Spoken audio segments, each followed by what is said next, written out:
Hello, and welcome to the Real San Diego podcast, where I interview inspiring and interesting people, dive into hot topics and communities around San Diego, and more.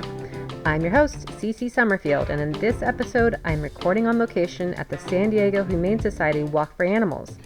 I'm talking with Brian Daugherty about all the great things the Humane Society does to take care of our furry, four-legged friends and other creatures found in our local wilderness. You may be surprised to learn just how long the San Diego Humane Society has been serving our community. I know I was. We're here today with Brian Daugherty, and we're at the Walk for Animals, brought to you by the San Diego Humane Society. Thanks for joining me this morning, Brian. And let's just start and just talk about, who you are, how you're involved with this organization. What do you do? Well, that's a good question to start with. So I'm Brian Daugherty. I'm the Executive Vice President at San Diego Humane Society. Yeah. My main area of oversight is our philanthropy and communications efforts, Okay. which is a big part of why we're here today. Yes. It is raising money and engaging our community in the work that San Diego Humane Society is doing, Mm-hmm. because we certainly can't do it without the involvement of an awful lot Yes. of people who adopt pets from us, who Yeah. volunteer for us, who contribute financially, who advocate for us and just care about animals and want to be a part of our mission and partnering to make the world better for animals and the people who love us. Yeah. So I was kind of overhearing that there's like 400 volunteers here today. Oh, wow. Yeah, we have, I would have said, an army of volunteers. That's an army for sure. Yeah. Sometimes when I run with numbers, we can be like, is there 400 or there 300? What we have is a lot of volunteers. You have a lot. I saw a big old group over here earlier. It was really amazing to see everybody come out and support this, organization. And so tell us a little bit about what the Humane Society does for San Diego.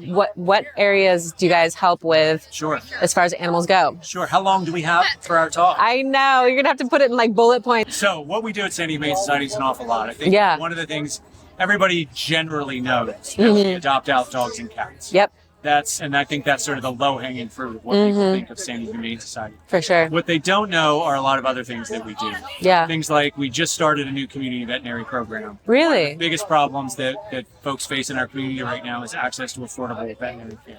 Okay. So we have a program that operates 2 days from our Linda Vista location, and then 2 days they go mobile out in the community to help folks get access, low-income individuals, get access to health care for their pets. That was so important. It's been an unbelievable program for us and something that we're only scratching the surface of to build on. Yeah. And so we've got our community veterinary program. We have things like our emergency response team that responds to disasters both in San Diego and around the country.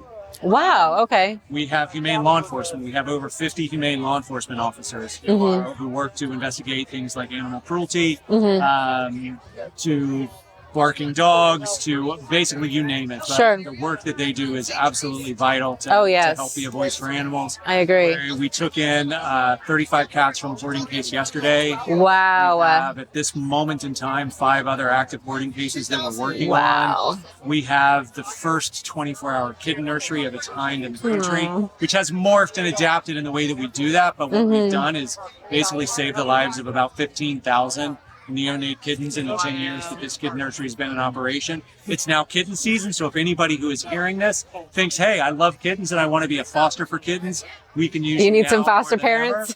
Absolutely. We have one of only a handful of behavior centers in the country that is dedicated to working with some of the most difficult animals, really both cats and dogs. A lot of people think it's mainly dogs. Yes. It's also cats as well. Yeah. Of cats that are on the verge of kind of feral.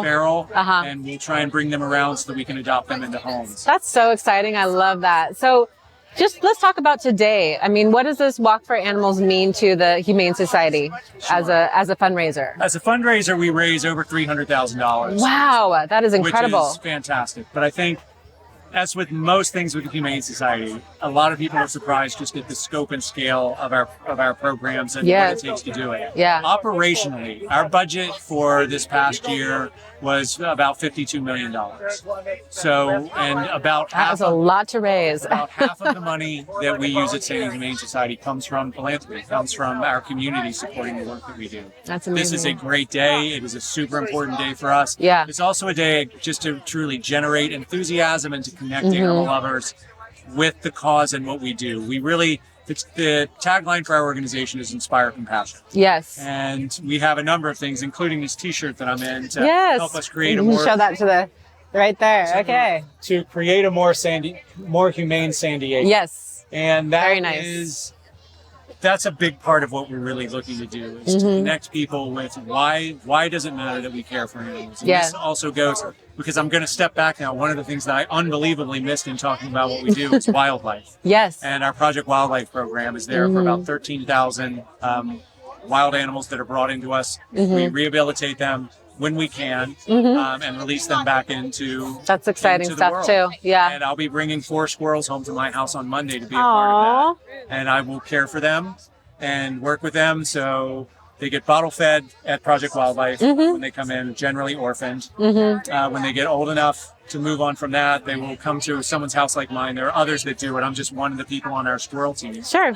And our job is to essentially feed them, make sure they can get bigger and stronger, to not actually habituate them to humans. So Yes. when they go Yeah. out in the They can go wild, back to the wild. and trust me, it's not a problem. Squirrels want nothing to do with me. I feed them, and then we release them back into the wild, and it's a wonderful thing. Still, to I mean, see it's got to be so fulfilling to be able to watch that process happen and to be able to release them back. And a little bit, I'm sure, a little sad, like, oh, they're leaving. It is both of those things. Yeah. So it's really incredible. What I do know is the squirrels and really all of the animals at Project Wildlife will never, what they have with us is safety. What they have with us is access to veterinary care. Yeah.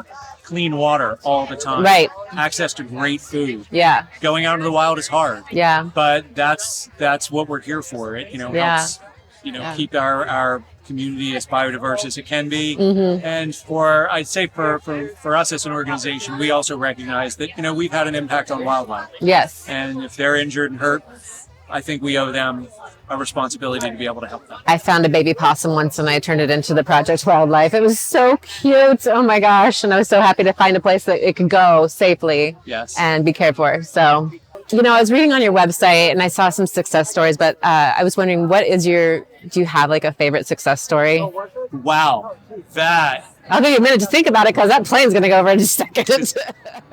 That is a stunningly hard question. I'm sure it is. I do have answers. Yeah. We see incredible things happen I'm sure. all the time. Yeah. I mean, quite literally, if you came to our shelter and you stood out just in front of the shelter and watched the people coming in, we have greeters that are out there. And to me, those greeters, what they see all the time is really amazing. But I was giving a tour of Project Wildlife, and there was a pigeon that we had in our care at that time that had a nail shot through its leg. Oh. It was done intentionally. Oh. It was a pigeon, an animal that I think most people look at and think it's a pigeon. What Why would you? Yeah. And we surgically removed the nail from its leg, treated the pigeon, and were able to release it back into the wild. And what it said to me was, number one, the capability that we have for our veterinary team to do for wildlife. Yeah. And that's the level of care and commitment that we have to every single animal that comes in. I love that. That was a success story to me. One of the other things, a story that I tell all the time, is about our kitten nursery. Yeah. And I don't know how much time we have. I'll make this a little bit short, but I was giving whatever you want. I know you're a busy man today, I was giving a tour of our kitten nursery. And this was a couple of years ago. And I was giving this to a woman who'd been involved with animal welfare for decades. She, in her job, she's part of a large funding group, and they give money to shelters all around the country. And she said, I was showing her the kid nursery, and she got emotional when we were in the kid nursery, and she started to cry. I probably would too. The work that we do is emotional. It is. So we don't think a lot about people, crying. We just, here's a tissue, and we can kind of carry on with the tour. Yeah. When we got done with the tour, she said, I want to thank you for your patience when I got emotional. I want to tell you why that was. And she said, it's because I've toured shelters for decades. I've never cried in one until today. Really? And she said, I've seen big ones, small ones, great shelters, bad shelters. I've seen it all, and I never cried. She said, what happened today was I looked in at the neonate kittens, and at the time we had kittens that were a couple of hours old. Oh, wow. And she said, I looked in and I saw them, and I realized they weren't going to die here the way they do everywhere else in the country. Oh. And I was just overwhelmed. Right. And I told her I was going to tell that story. And I tell that story all the time. Because again, I think that's indicative of what we try to be at San Diego Humane Society. Yes. Yeah. Is to not just do things that other shelters are doing, because that's not what it's about. What we're trying to be is a national leader in animal welfare. An organization that through our work through our innovative programs, are showing other communities how they too can do this. Yeah. So we're not the only kitten nursery in the country. Right. There Right. are other kitten nurseries. Right. And we share all of our practices with them because we've learned a lot over time. Yeah.